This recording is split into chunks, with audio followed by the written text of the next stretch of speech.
but it's still quite an expensive device, right? Who should get the Fold 5? The Samsung Galaxy Z Fold 5 is finally here. I've been waiting so long for this phone, but having just watched the event, I wasn't sure whether or not to order it.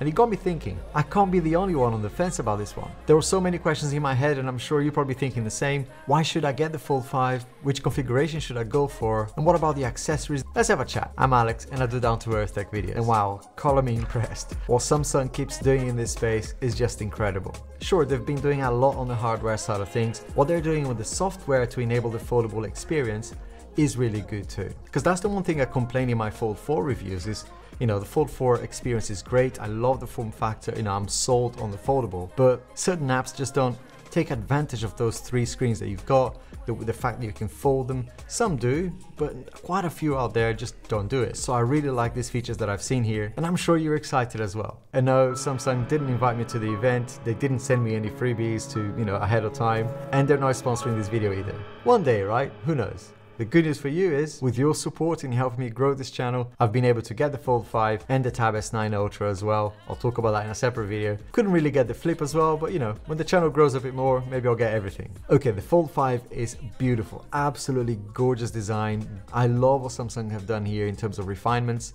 But let me level with you. When the leaks and rumors started to come out and I started to see some of these photos, I was really concerned about the fact that it looks the same, right? Here's my Fold 4 and of course there's a skin on it and everything, but it doesn't look that different, right, to this phone. But I've learned my lesson with the S23 Ultra, right? I was really worried about that as well when it was announced, and I was like, that looks exactly like the S22 Ultra. I think that's an industry thing, you know, it happens across the board now. It's a sad thing, but it's the reality, right?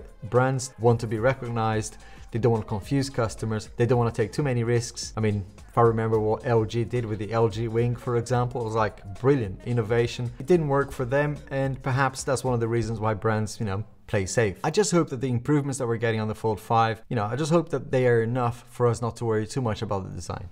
Frankly, the design of the Fold 4 for me is very hard to improve on this. I mean, of course, as you can see, there's a gap here that we're not going to see that on Fold 5. So arguably, there wasn't much to change or improve on anyway. That's kind of a positive way to look at it. The negative way would be to say they're just getting lazy now. The Fold 5 was the device that I was looking forward to the most out of everything that they announced today, but it's still quite an expensive device, right? Who should get the Fold 5? For me, the Fold 5 is still very much a multitasking first device, right? You know, it's going to be for you who are doing several jobs during the day, you know, you're kind of busy doing you know, admin tasks as well as creativity tasks, entertainment later, and you like to run multiple things at the same time. But the Fold 4, for example, did surprise me on how good the cameras were. So even though they are focusing on multitasking, the Fold 4, for example, was a great device for other things like, you know, taking photos and videos. But I had a quick think about this, and I think there are three types of customers who are on the fence about this device. And if you are one of these three customers that I'm going to talk about, here are some points for you to consider. The first type of customer is where I was last year, someone who never had a foldable before.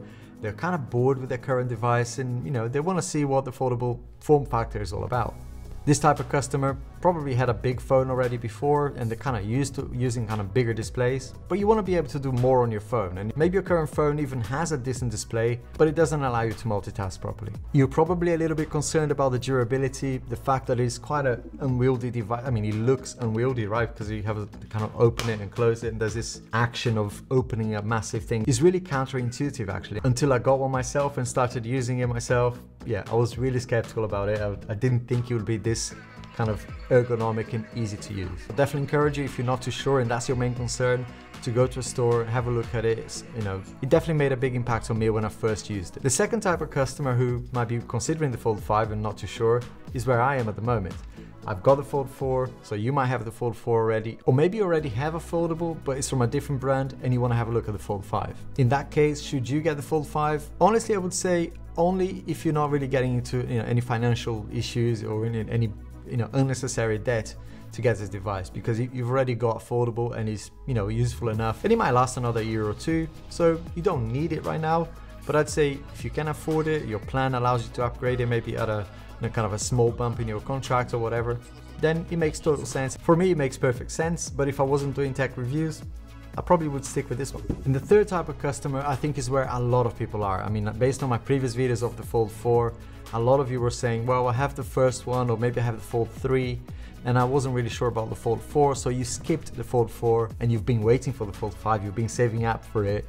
And in that case, if that's you, I'm actually jealous of you, because that's going to be a huge upgrade for you and you're going to really enjoy the experience. I'm pretty sure of it. You know, I love the Fold 4, and if you skip this one, I'm pretty sure the Fold 5 is going to be even better, and I'm actually excited for you. In terms of configuration, I would say, you know, with cloud services out there, I always prioritize those. As much as possible, I use Google services for photos and videos and things like that are stored in the cloud. So for me, the lower size storage is not an issue. But if you're planning to do a lot of things locally and you'd like to have, you know, local save photos and videos, then of course go for the higher storage. Now, when it comes to accessories, I've got a bit of a confession here. You know, it's a bit silly, but I kind of remember when I was ordering the iPad, and the only reason I wanted the iPad was because of the Magic Keyboard. And when I saw the case for the Fold 5, I was like, even if I wasn't going to buy the Fold 5, that case sold me on it. I like immediately. It was the quickest purchase I've ever made, because, you know, the previous one was so bulky. I don't know if you remember. I'll put a photo up here for you, but this new one is like, yeah, I love the color. I love the fact that it hides properly. I like that it doesn't add a lot of bulk to the device, and I'm really looking forward to it.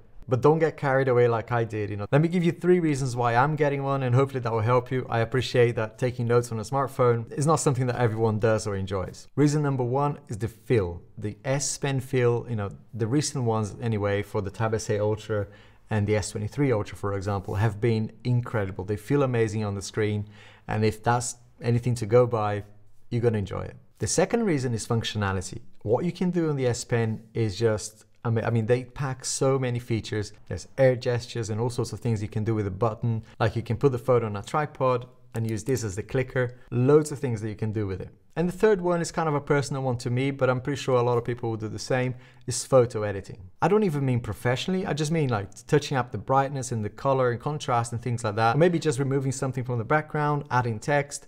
This is fantastic for that. Using the S Pen for that is gonna give you a lot of precision, and you're gonna love it. I cannot wait for my Fold 5 to arrive.